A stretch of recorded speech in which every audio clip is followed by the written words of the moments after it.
Welcome, and thank you in advance for your completion of the Horizons Hospice Facility Annual Orientation. Here is our contact information. Please call the office with any changes in conditions or any patient needs. We are available 24 hours a day, 7 days a week. Agenda: Hospice Philosophy, Admission Process, Hospice Team, Patient Rights, Facility Responsibility, Hospice Facility Coordination of Care, Documentation and Forms, Pain Management, Discharge. Additional items to review: Infection control policies and CDC hand-washing requirements. Gone from my site. And sample chart. Hospice Philosophy. Hospice affirms life. Hospice exists to provide support and care for persons in the last phases of a life-limited illness so that they may live as fully and comfortably as possible. Hospice exists in the belief that through appropriate care and the promotion of a caring community, patients and families, caregivers will be free to attain a degree of mental preparation for death that is satisfying to them. Hi, my name is Emma, and yes, you are correct, I'm from England. I will take you through the admissions process. Horizons is able to provide hospice care to residents of the nursing facility in the same way that a hospice provides care to patients in their homes. The policies and procedures which serve to guide care in the patient's own home also serve as guidelines to those patients residing in extended care facilities under home care. The admission process begins when a referral is made by any one of several sources: the physician, hospital or nursing facility personnel, Horizons personnel, a family or friend, and/or he patient. Once the referral is received, the attending physician is contacted to confirm the prognosis of less than 6 months to live and approve the patient's admission to Horizons Hospice. An Horizons staff member will meet with the patient and family or significant other to discuss thoroughly the hospice benefit and to complete consent and other admission forms. The nursing facility is encouraged to have a staff member present at the time of the admission. The Horizons RN will complete a thorough assessment within 24 hours of the admission to Horizons Hospice Services, followed by a conversation with the designated charge nurse on the unit to review assessment findings and establish a plan of care that is mutually agreed upon and follows a hospice approach to palliative care. Medications, durable medical equipment and supplies not covered in the normal room and board fee, and needed due to the terminal illness, will be supplied by Horizons and delivered on a routine basis according to usage and need. Because Horizons is financially responsible for any care related to the terminal illness, we ask the staff to call Horizons if there is any need for a change in the plan of care or additional drugs, equipment or supplies. A copy of all Horizons admission paperwork, assessment and ongoing notes by team members will be kept in the back of the patient's chart under a hospice divider provided by Horizons. Physician orders will be obtained by the facility RN after a discussion with the Horizons RN case manager. All follow-up routine visits will be arranged according to the plan of care. Below are examples of other disciplines' plan of care. Horizons Hospice interdisciplinary team members at a minimum include the following: physician, registered nurse, social worker, pastoral or other counselor. Additional members may include physical therapist, occupational therapist, speech therapist, registered dietitian, pharmacist, home care aide, homemaker, and last but not least a volunteer. The interdisciplinary team is responsible for many tasks including but not limited to participation in the establishment of the plan of care for each patient admitted to the hospice services. The team members also participate in the periodic review and updating of the plan of care for each patient receiving services. A hospice patient has the right to be informed of his or her rights, and the hospice must protect and encourage using these rights. Hospice patient rights are a list of rights guaranteed to all hospice patients, including what a hospice must provide to a person who is receiving hospice care.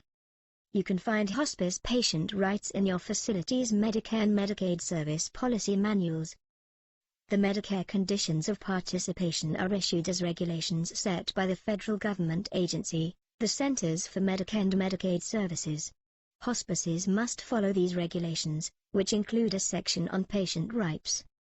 Below is a list of patient rights. For a more detailed list including patient responsibilities, please refer to your Medicare and Medicaid policy manuals. Nursing facility staff are responsible for the following: 24-hour-a-day room and board and activities of daily living. ADL care remains the responsibility of the nursing facility staff. All policies and procedures of the nursing facility must be maintained by its staff. Routine or special labs and/or tests must be approved by the Horizons RN before obtaining orders from the physician or administering/obtaining from the patient. All medications, equipment, supplies needed due to the terminal diagnosis must be approved and/or obtained from Horizons prior to supplying. The nursing facility staff's documentation must reflect a collaborative effort in coordinating and implementing the plan of care for the Horizons patient. Therefore, documentation must state who, what for and when the Horizons team member was consulted and outcome to the hospice plan of care. The nursing facility also has a responsibility to identify appropriate patients for hospice care. To assist the staff in identifying those patients in the nursing home who may benefit from hospice services, the patient may have any of the following diseases: end-stage cardiovascular disease, end-stage heart and lung disease, CHF, COPD, cancer, AIDS, end-stage renal disease, and even end-stage Alzheimer's disease, to name a few.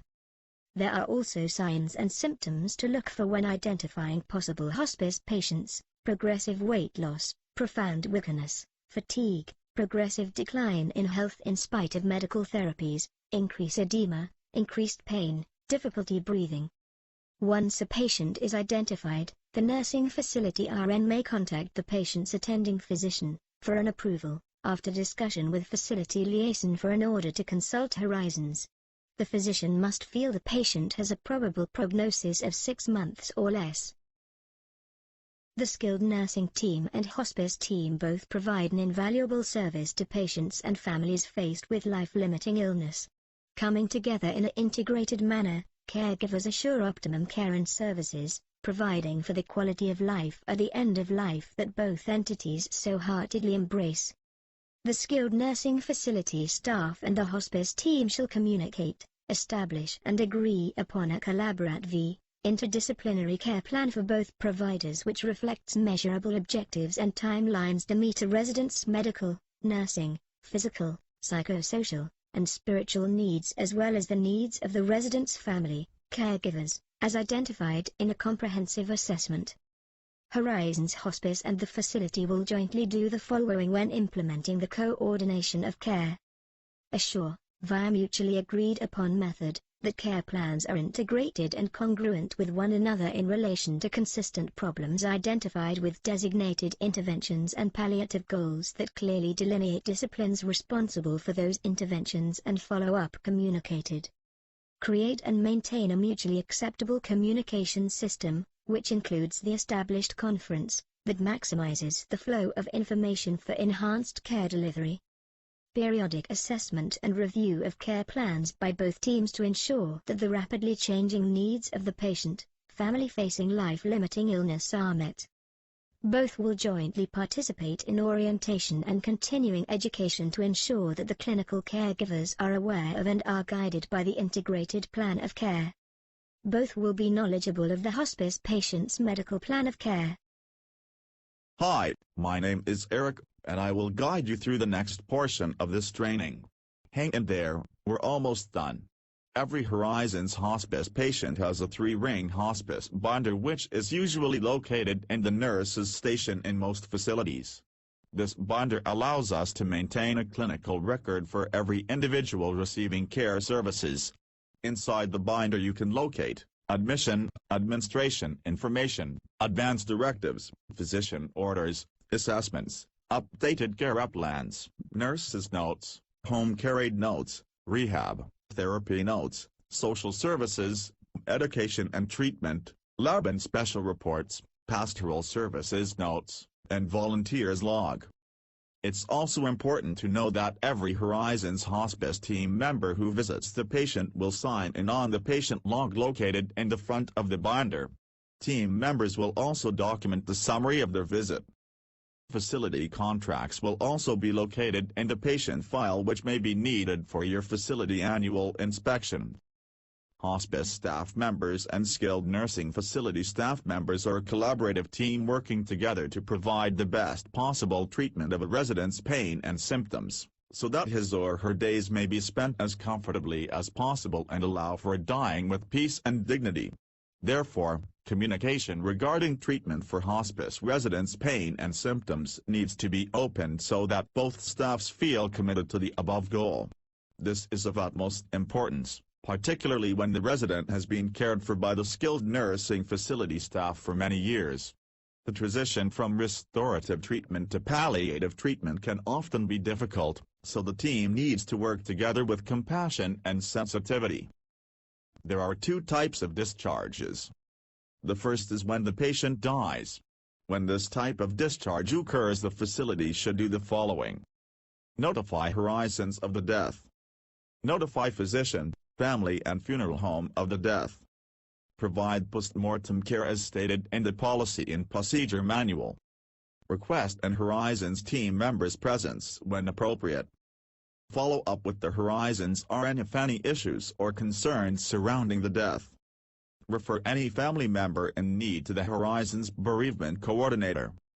Controlled and other prescription medications no longer needed by the patient will be disposed of in compliance with agency procedure, which will meet the requirements of all local, state, and federal laws.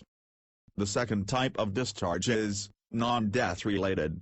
This can occur for a number of different reasons.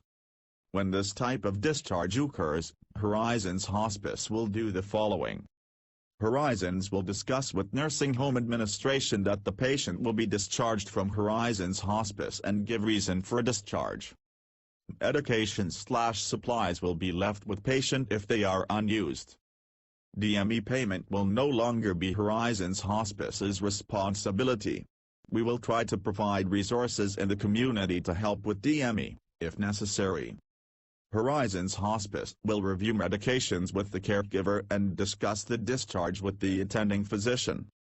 Lastly, Horizons Hospice will notify family, on date of discharge, the patient is no longer on Horizons Hospice services. During discharge, communication is very important. We want to make sure that the discharge plan is followed. Every facility will be provided with Horizons Hospice Standard Precautions Policy. The purpose of the material covered in the first half is to reduce the risk of exposure to and transmission of infections when caring for patients. All Horizons staff and patients are provided with this information and receive ongoing education on the importance of infection control.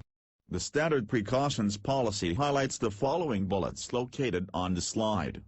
The video you will see demonstrates how easy transmission of infections can occur, especially in a facility. Morning, Barbara. Are you okay? You change that dressing of yours that you've had on for about 2 or 3 days. Yeah.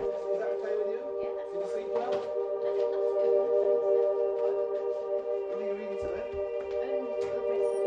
Oh, so you like cooking, yeah?